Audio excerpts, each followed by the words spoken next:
Good evening, everyone. My name is John Stefanski. I'm an assistant city manager. And as many of you said when you were coming in here, I recognize your face from all the videos we were supposed to watch when we came before coming to this meeting. But I want to thank you all so much for coming. And before we get going with the balance of the meeting, we have Mayor Kate Collin and Councilor Rachel Kurtz here to make a couple opening remarks. So I'll hand it off to Mayor Kate. Thank you. You guys have a lot to do tonight, so I'll keep it very short. So first, thank you for your willingness to engage and to learn more. If I had a dime for every time someone said to me, why doesn't the city just, and then fill in the blank, right? Whatever that is. And the reality is the issue of homelessness is incredibly complex and multi-layered. And that will be something that you're unpacking. You've already started to do that through your homework. And we look forward to having you start to understand the nuances and the complexity of it. And then knowing all of that, how do we continue to talk to the public, talk to our residents about the challenges that we're facing? And it always ceases to amaze me, or never ceases to amaze me, the amount of misinformation out there. And so what happens if you have the misinformation, first you have to correct, and then you have to start to build from that. So you guys are going to come in with a fresh slate with the right information, and then we'll get your input. So thank you. This is not an easy topic. And again, the willingness to engage and learn more is incredible. That's what I love about San Rafael. It's one thing to be concerned about the issues, maybe even complain about them, but it's another to say, you know what, I'm going to show up and get deeper in this conversation. You all in this room and the 5 that are watching have done that. So you have 3 meetings that you'll be attending, and it's pretty short timeline. It's over the next 6 months, which in government time, let me tell you, that is super, super fast. And so you're going to be talking about 5 different things. You're going to be talking about the legal constraints and the protections around folks that are homeless. San Rafael got a master class in that, with the fact that we have been sued every time that we have passed an ordinance, except for the most recent one. You're going to learn about enforcement activities and community safety, demand for shelter and services, complexity around funding. That's a big one. Today in the IJ, there was like a reader sounds off, and it was like, that money from a home camp should go to police officers. It actually doesn't work that way. The funding buckets are different. So again, having you understand and be able to help us communicate that to the community. And finally, the many programs that help people get back on their feet. San Rafael, we are providing through the Encampment Resolution Fund, we are providing support services, but that's not our main lane. That's the County of Marin. And I'm really glad that the county is in partnership with us, because we would not be able to even have the success that we're already having if it wasn't for the county. So thank you for being here. I know you will all listen to each other respectfully. This is a charged topic. I'm just letting you know right now, if you don't know already, it's a charged topic. And I know that our facilitator, Lorenzo, will remind you all of that. And we really want the best of all of your ideas as we go forward. So it's just a huge gratitude that you're all here and being a part of the conversation, because that's really what this is about, is how do we have this conversation for this really, really challenging issue. So thank you. I'm going to pass it over to Councilmember Kurtz. And the 2 of us, by the way, comprise the homeless subcommittee at the city of San Rafael. Those are publicly noticed meetings. You can always zoom in and watch. It's homelessness and housing. And we've been working together on this issue for many years. So let me turn it over to the council member. Yeah, I'm gonna go this way. It's really great to see so many of you here. And I know from, so many emails we get and conversations we have in the community, this is a really important and big issue. And I suspect there's a combination of what we have, people who don't know anything, right? You see what you see on the street. And then there's people who really understand the level of complexity of what we're working with. And the work that you're doing here is invaluable to us, because we really do need to have the community involved in these conversations. As the mayor was saying, it can get really, really difficult to understand. And I know I've worked in this space for a really long time in the trying to address homelessness. And you just want to say, just make it happen. Just get it done. And what I've learned over, the number of years I've worked on it, it's just not that easy for lots of different reasons. And I think you're going to be able to learn about some of those as you go through this, these sessions.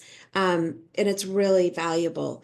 I want to add on a little bit more about our work with the county. It's really, really integral to the work that we're doing.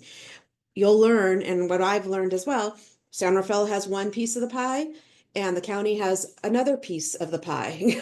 So, and you'll understand what that graphic sort of means as you go through. But you'll hear about these terms that will come up over and over again. Continuum of care, right? Continuum of care, and what does that mean? And coordinated entry system. They're a little bit of government jargon, but when you uncover all of it, it really does make a difference in the work that we're doing. And the county works on those pieces as well. The county has the Health and Human Services Department. San Rafael does not. The county has social services and public health and behavioral health. And what's really, really important is that our relationship with the county is really what makes it happen in terms of us all working together to serve the homeless community. So I just want to say thank you again for being here, throwing your name into this mix. I mean, we know we have a hard time in a lot of places to get volunteers, and we've got so many volunteers, and we're so happy that you are here, because we need more eyes and ears out in the community, really understanding the work that we're trying to do and the whole county's trying to do. So it's great that you're here. Thank you. And I'm going to be here for a bit. And so, and always feel to reach out if there's questions. It takes a while to learn what's going on, and we're really appreciative. So thank you.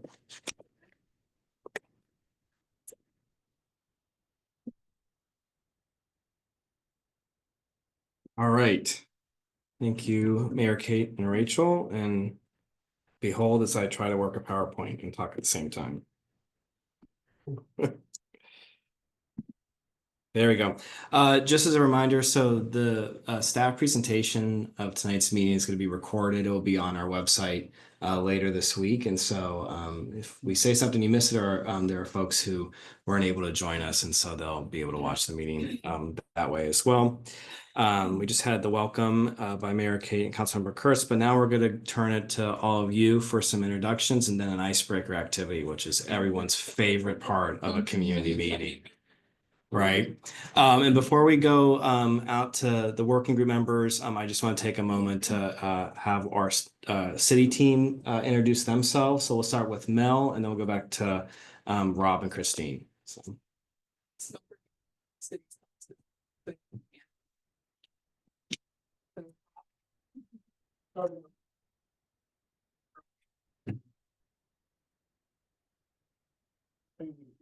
High school, doing downtown, also supervise the open space ranger. Hi, everybody. I'm Christina Lelovich, sitting in for Sarah Faust. Hi, everyone. I'm Lorenzo Jones. I'll be supporting you tonight and moving forward as your facilitator. And I do a lot of work in leadership, city, government, nonprofit, team, conflict resolution, restorative justice, and you name it. So be supporting throughout this process. Welcome. All right. Thank you. And so now we're going to kind of just go through the room. If we could just have you introduce yourselves, and then once we go through that, we'll go through the icebreaker. But we'll start over here with Katie. If you want to introduce yourself. Yeah.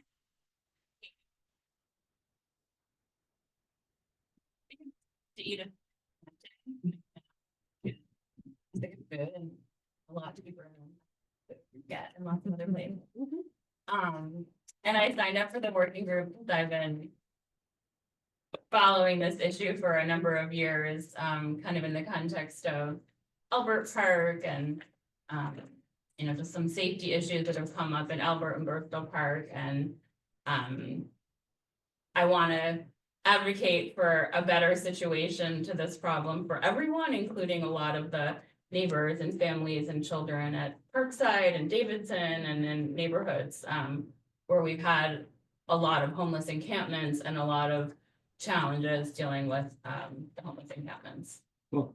Thank you, Katie. And we're just gonna do names first, and then we'll do smaller breakouts for the other questions. But no, it's totally fine. It's just warming up the room with me, Katie. I appreciate it. So yeah, it's all good. So we'll go with you next.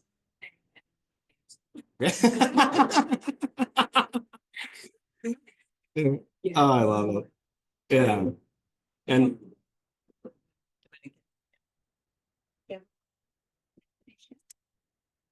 Rachel Kurtz, I'm in Terrell. That's Gail Lamont, I'm with the Ritter Center. I'm Roger Smith. I'm a local property owner, but as I live in Country Club. Hi, I'm Jen Lambrecht, Happy Valley or Montecito. I'm Dr. Andrea Martin and I live in Dominican. I'm Mark Allen, and I live in Peacock Gap. I'm Daniel Bacon, and I live in Bristol Park.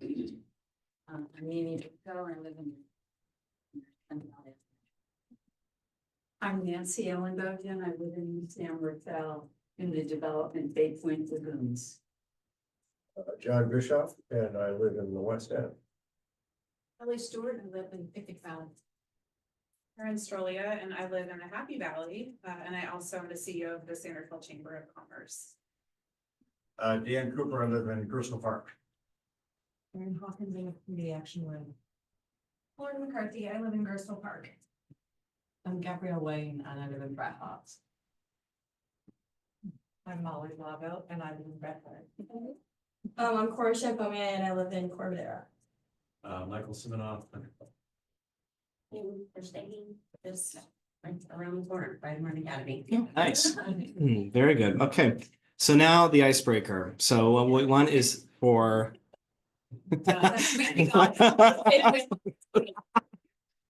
Right. So we're going to follow Katie's example. And so you're going to turn to the person next to you and say where your favorite place to eat in San Rafael is and why you signed up for the working group. We have like a minute or two to do this. So. Right, the other favorite. Oh, gosh.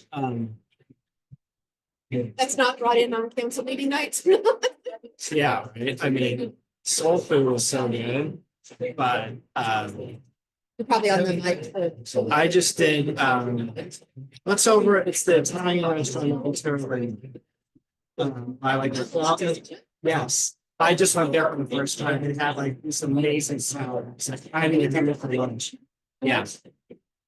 So going with Christine and Sean.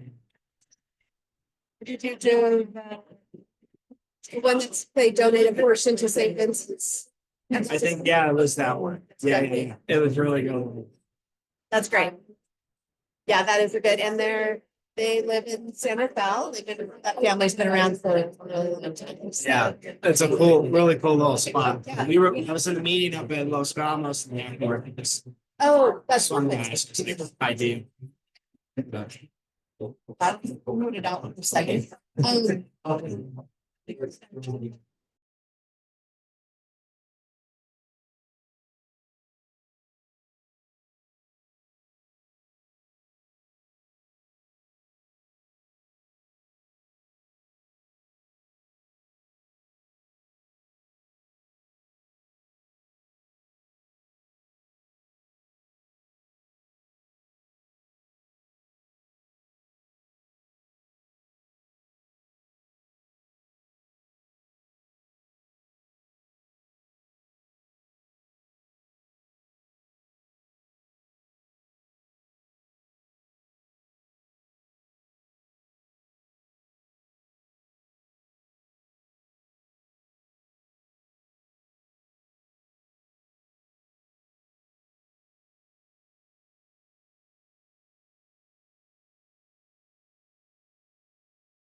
All right, everyone.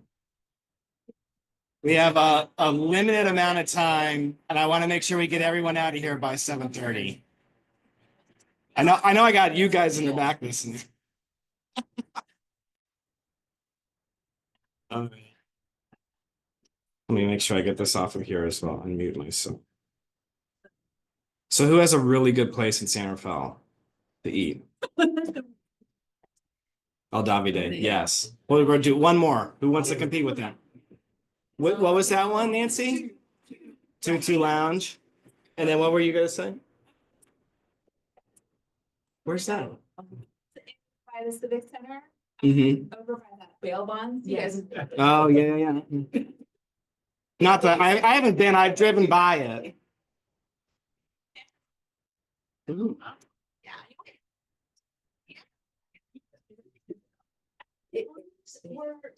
This is at Benicia Valley School. He's really the Blanquitas. Yeah, very generous. Yeah. Very good. Well, thank you all for indulging us in that. So tonight's agenda, so we've kind of worked our way through this. We have a staff presentation, which I'm going to kind of work my way through.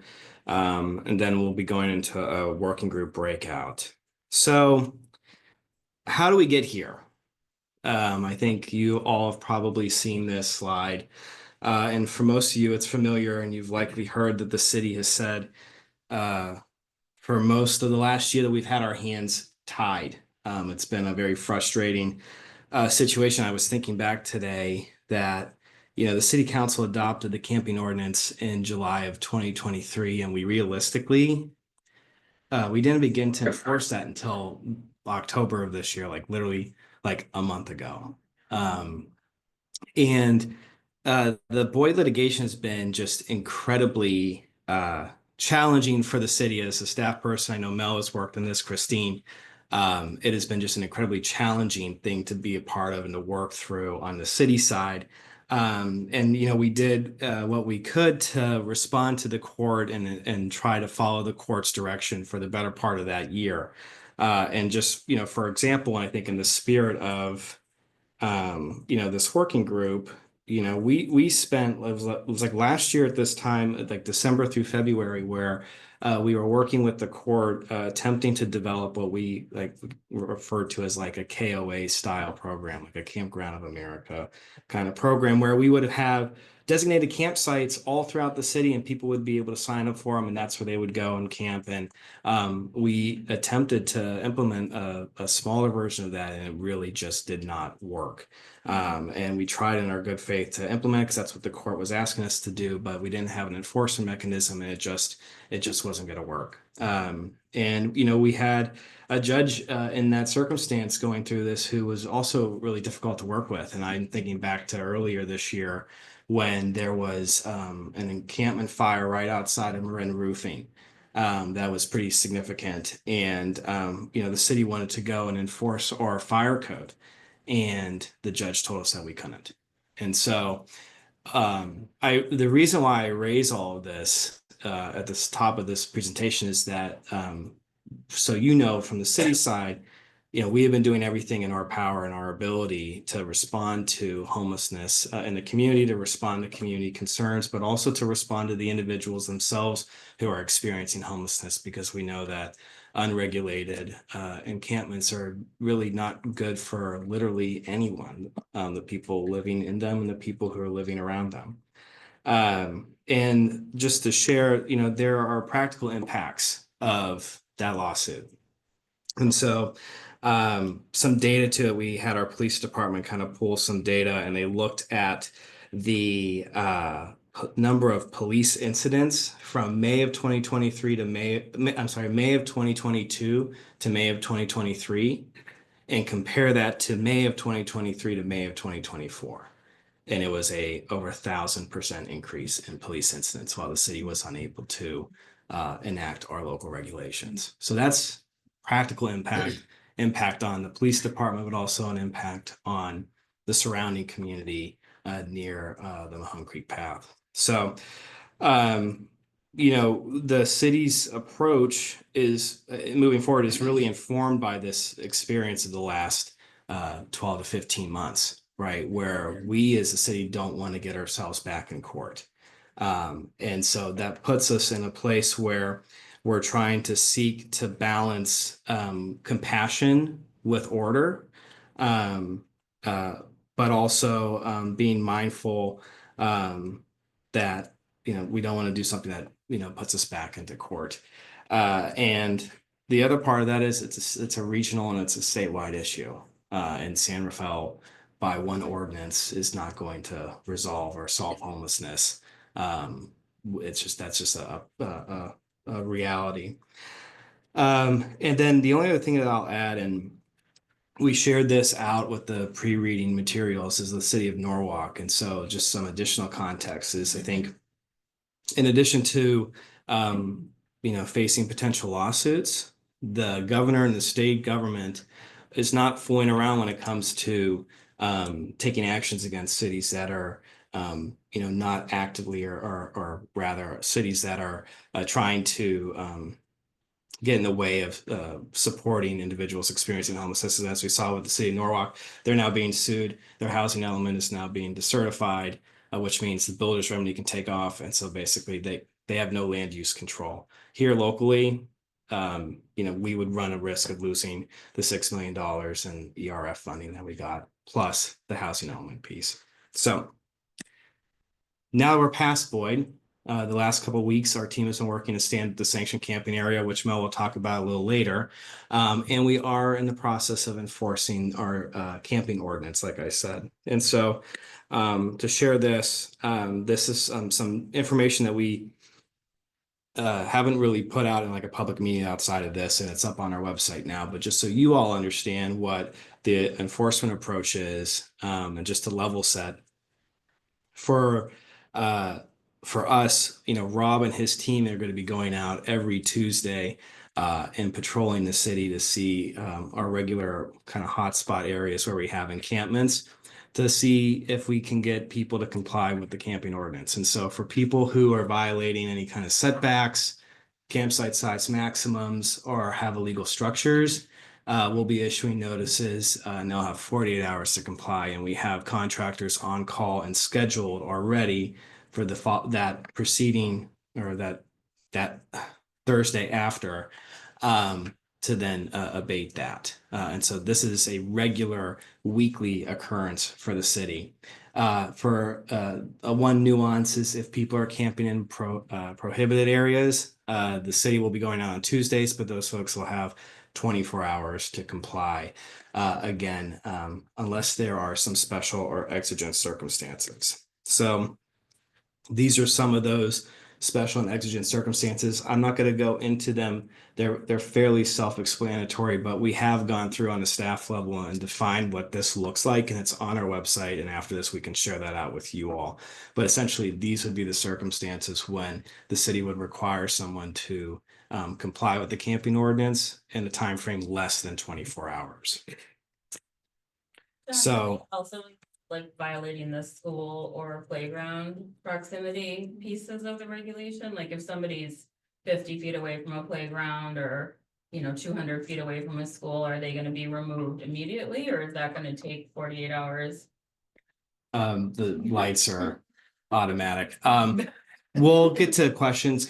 I want to get through the whole presentation and we can come back on questions.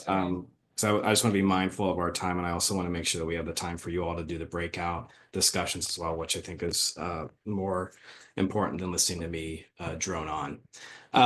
So the other thing I want to just raise as well is just the city's homelessness response, kind of by the numbers from a budgeting perspective.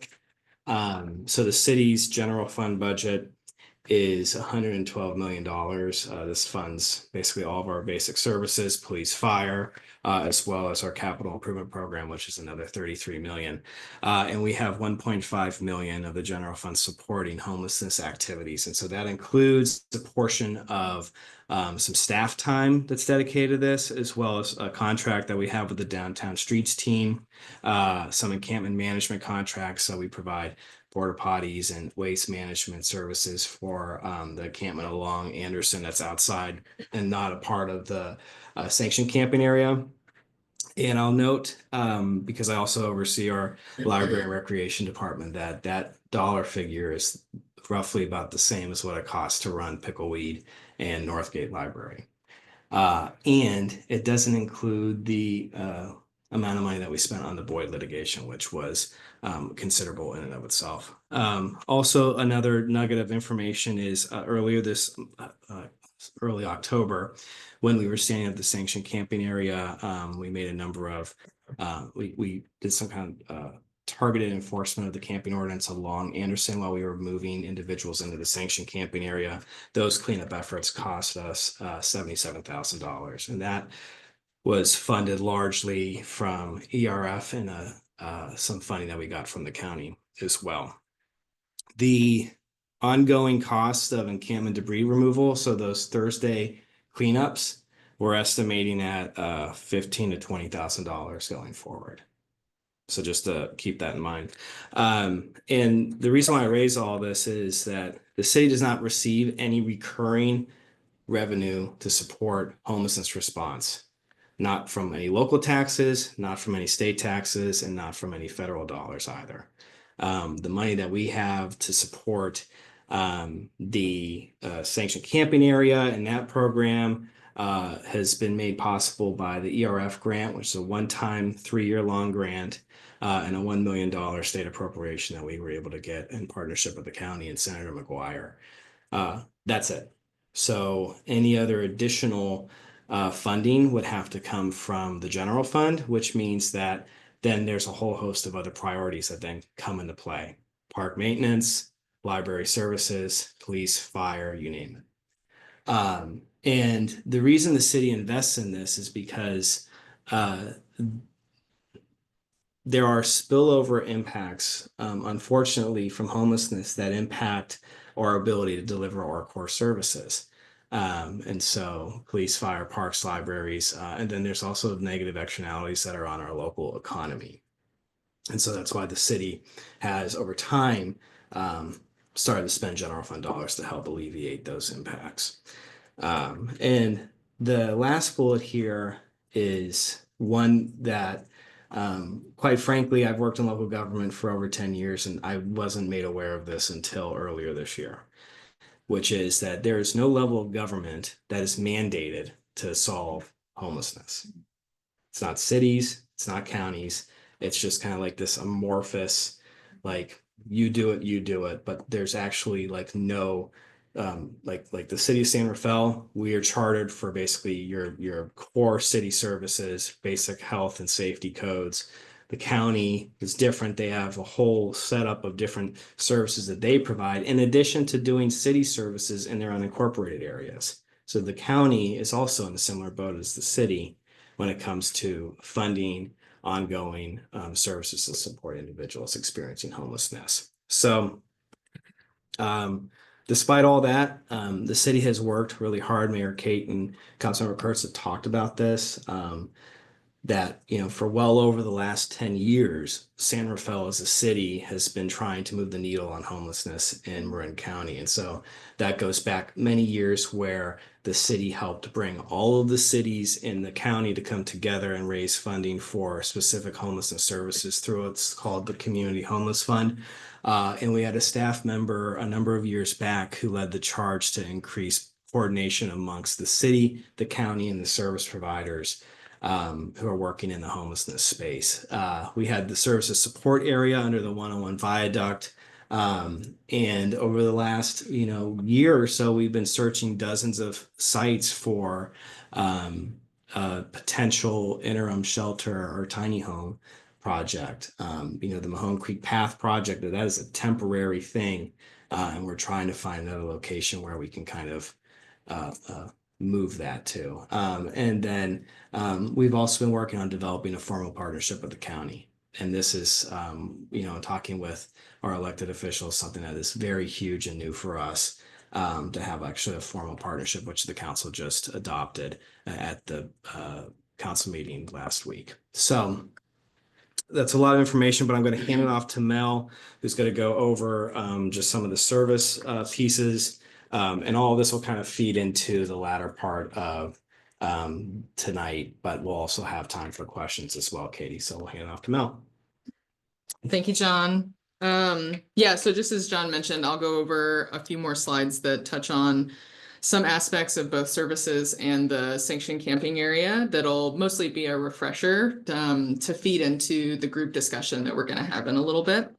So on this slide, just to give an overview again of something that Councilmember Kurtz mentioned on the continuum of care.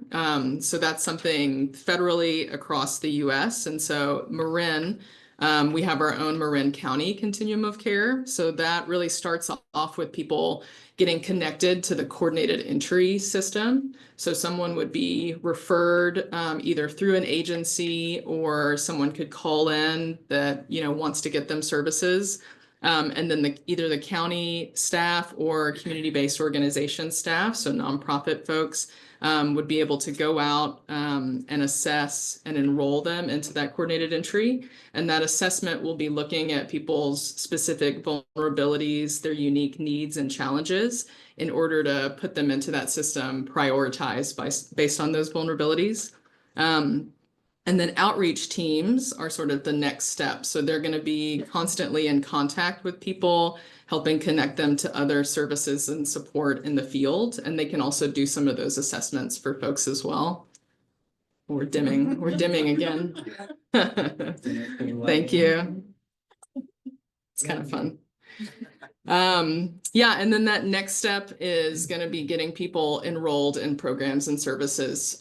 So getting them connected to a housing-based case manager. So again, based on people's vulnerabilities and specific needs, they may go into a program that would be rapid rehousing. So that would be for someone who has less vulnerabilities, maybe fewer barriers to housing. Perhaps they're already employed or have a higher income ability. And so that's going to be a shorter term subsidy that'll give them maybe a security deposit, 3 to 6 months, maybe 12 months of rental assistance, or it may be permanent supportive housing. So that would be someone with higher barriers to housing, higher vulnerabilities and needs, as well as a disability. So that's sort of an overview of that system.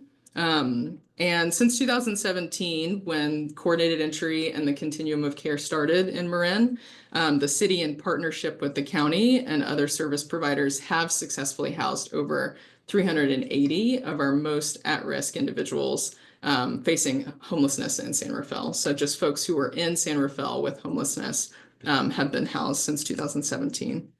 And in collaboration with service providers to get individuals experiencing homelessness into this case management permanent supportive housing, we've also, in partnership with the county, funded new affordable housing in the city. So places like 3301 Kerner, which will be opening in 2025. So other affordable housing properties, as well as funding the SAFE team that responds to people who are in mental health crisis, substance use crisis. And just in the 23-24 fiscal year, there were over 3,000 calls for service that the SAFE team responded to in the city. So just a review, I know that a lot of you are familiar probably from some of our pre-reading items and the previous webinar on the sanctioned camping area. So that is serving as a low barrier housing focused safe sleeping site, which is meaning that people are being connected with housing-based case management who are participating in that. So people are on that pathway to housing through that program. And the site includes increased fence heights, gates, and controlled access points, which are being overseen 24/7 by our security providers, as well as program management staff on site that help with the management of the code of conduct. They manage the use and the cleanliness of the site through janitorial services, as well as providing logistical operations of the site. So coordinating with care providers, city staff, who are visiting that site and servicing and supporting the folks that are participating. And just an update, so the sanctioned camping area did open on October 4th, which was the same date that our ordinance went into effect. The amendments went into effect. We currently have enrolled 49 participants out of the 50 total tents that are available. We have so far had one exit, and that was actually someone who left the site for over a week, and we have a 48-hour time frame where you need to inform someone that you may be leaving. So we were at 50, but we're going to be going back through our prioritization outreach list to have someone fill that space. We are anticipating that the housing-based case managers and outreach staff, so that's 3 case managers and 1 full-time outreach staff who are being contracted through the county. They're expected to onboard and begin at the end of November. So some folks do currently have case management through other organizations, but anyone who doesn't currently have a case manager will have one pretty soon. And our program operator, which is FS Global, have been doing weekly town hall meetings, which has really been helping build rapport with the residents to kind of review some of the changes or things that are happening on site, just to go over that with them. And then again, these are some photos of the site. So these are some of the individual tents that people are staying in. This shows in the middle one of the security guard stations, which are positioned on both ends of the path, so at both of the gates. And I think Where we're at is that? questions. It's on a portion of the Mahone Creek path, so it's between Francisco Boulevard and Lincoln Avenue.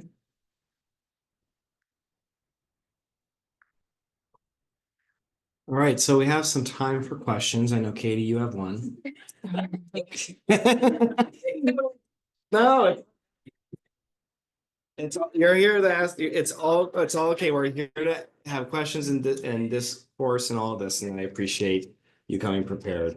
To ask about if there are encampments that are violating the order that are too close to playgrounds or play structures or to schools, like is that one of the immediate enforcement categories, or is that like a 24 or 48 hour? Like, I hope it's immediate, and maybe in my asking, you can tell that that's my hope. But I'm just curious, because I talk to a lot of parents and people who are concerned about the playgrounds and the schools.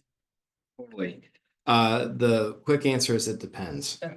And so what I say is that we have defined what our special and exigent circumstances are, and I'll share that out so you'll see. So if it falls within those, then we'll go out for immediate enforcement. I will also add that if you do see someone who is camping near a playground or within, a distance of a school, to please email endhomelessness@thecityofsanrafael.org. And we will take a look at that and send some of our team out to go connect with that person. We might not be providing them with a notice, but we're going to try and work with them to get some voluntary compliance. And we've had some success with that as well. So it's kind of a yes, and it's not as straightforward, but. Is that email your office or like a few offices, or? So it comes into me and Mel. Okay. Mel and I are in contact with Lynn Murphy and Rob and his team multiple times during the day. I feel like Mel is actually like out in the field with Lynn most of the time. So like when those things come in, it's not terribly difficult for us to have someone from the team go out and go take a look. Okay, thanks. So we'll go back to you and then you. So I'd like to just sort of get a snapshot of where things are at right now in terms of where are homeless encampments allowed and not allowed in the city of Santa Rafael, and how many homeless encampments are there, and approximately how many tents in each campsite and each encampment. So those are all questions that I'm not going to be able to answer how many tents and how many the specifics on like the demographics, so to speak, of the encampments. But what I can tell you is that on our website, we have a web map that shows all the areas where camping is prohibited, including, Boyd Park, Albert Park, the Falkirk Cultural Center, portion of Lindaro Street. The whole general approach with the camping ordinance is that camping is permitted on public property so long as individuals are complying with the setback requirements. So that's 10 feet from other campsites, 10 feet from private property lines, 5 feet from roadway pavement. And then they have to have a campsite that is no larger than 200 square feet for one person or up to 400 square feet for more than one person, up to four. So it's not as simple as like, we don't have a map that shows every conceivable layout of where individuals can camp, just because by its nature, the ordinance is its setbacks and campsites maximums. It's kind of like a zoning, so to speak. So in other words, somebody could just set up a tent in the middle of, say, Peacock Gap Park, and that would be legal. Is that what you're saying? We would have to evaluate where in the park it is, because if it's within a proximity of a playground or in the way of us being able to have events or things like that, then that's when you email End Homelessness, and then we go out there and we evaluate and we work with the individual to get them to move.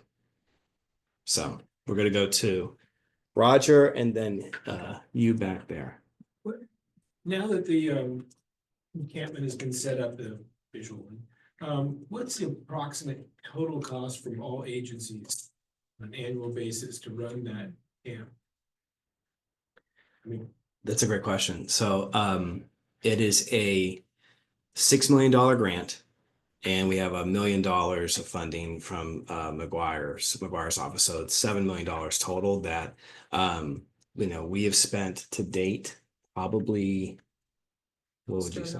Close to $1 million getting the site set up, and have budgeted around $2 million a year for the security services, which includes that's 24-hour security with at a minimum 2 people on site. Most of the time it's 3, as well as program operators, which also is on site for how many days a week? They're 24 hours a day for 5 days, and then they're at 8 hours on weekends, 8 hours a but day. that just services 50 tents. Mhm. Correct. So it's $2 million for 50 tents. Correct. For Well, up to 18 rough. months. and roughly, yes. And then there's also the component of funding for the ancillary services that are provided by the county, the And that case would- manager. That'd be in addition to the. That would be in You addition. know what that Correct. would be approximately. I I don't know off the top of I don't know off the top of my head, but we can go back and get you That'd that be- information for the That'd be next useful one. information. Mhm. Yeah, totally. And then we're gonna go back to you. Yep. I, as a neighbor in Red Heart and regularly walks and drives down in, very impressed and appreciate very much what City of San Francisco. It's astonishing to clean up on Greek pathway. I also occasionally try to walk that pathway, but it's like years. But I have to do this carefully. But anyway, so I appreciate that.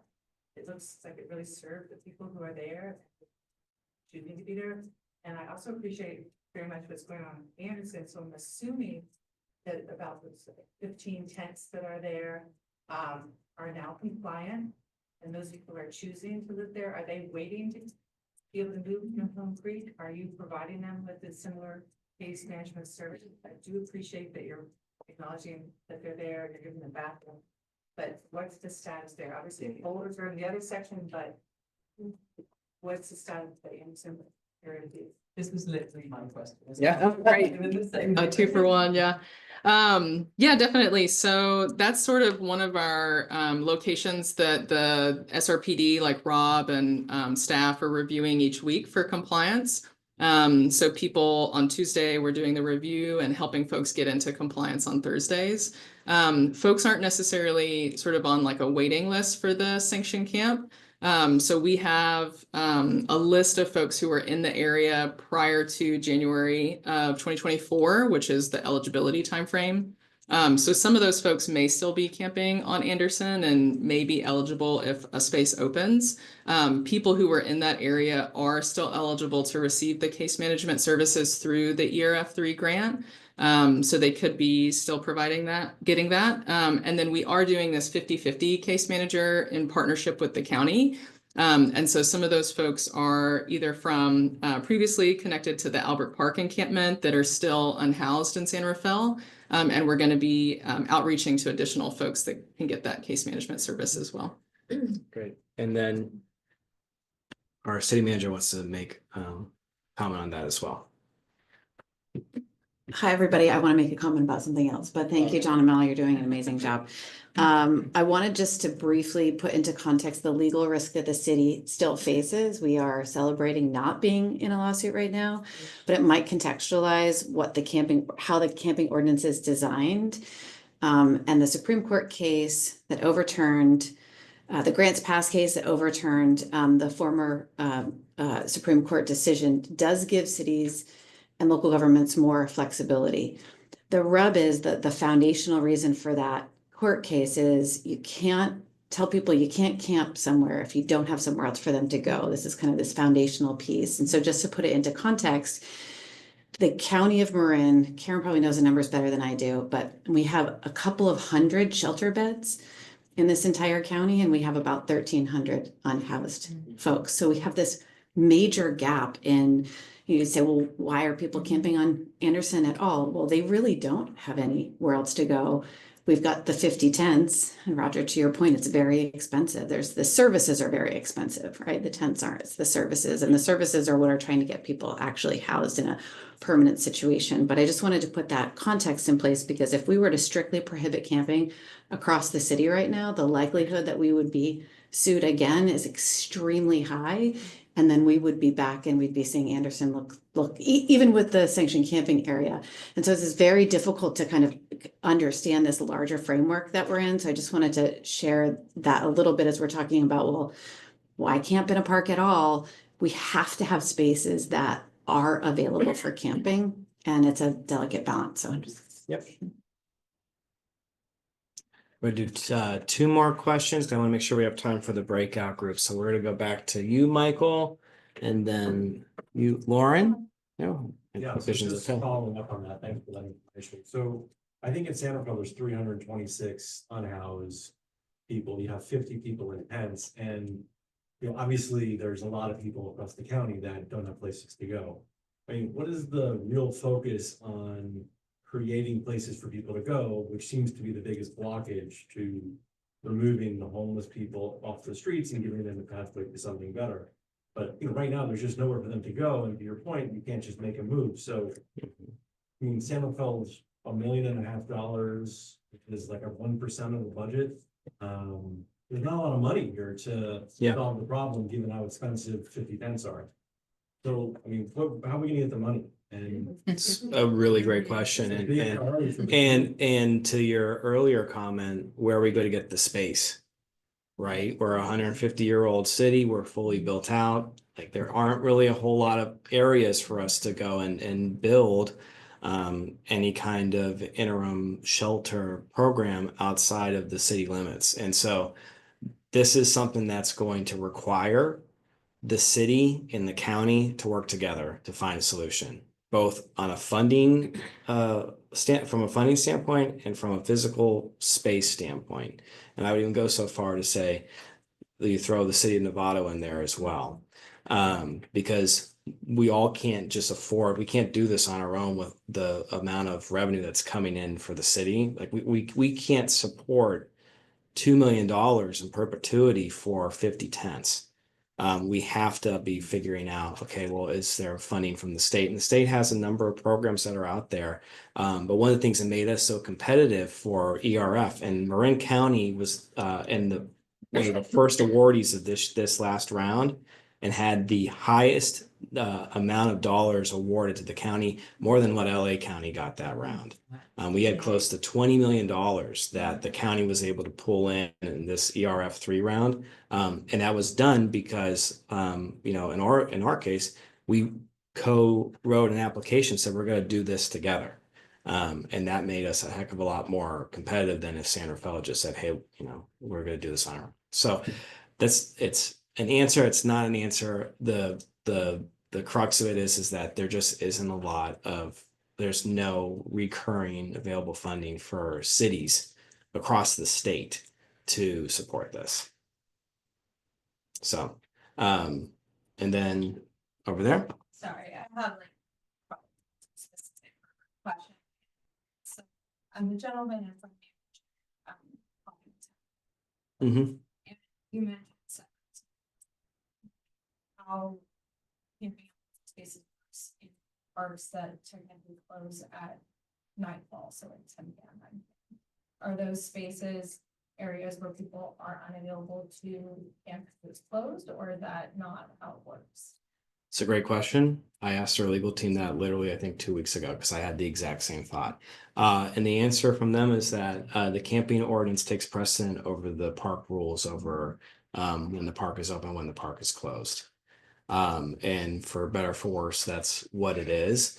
And that's why it's really important that when individuals see people camping in parks, that you email End Homelessness at the cityofsanrafael.org. I'm going to keep harping on that, but that's really like the best way to get a hold of us. It's not calling the non-emergency line unless there's an actual emergency, but like if it's just an encampment and you want the city to take a look at it, email us. We will go out, we'll take a look at it.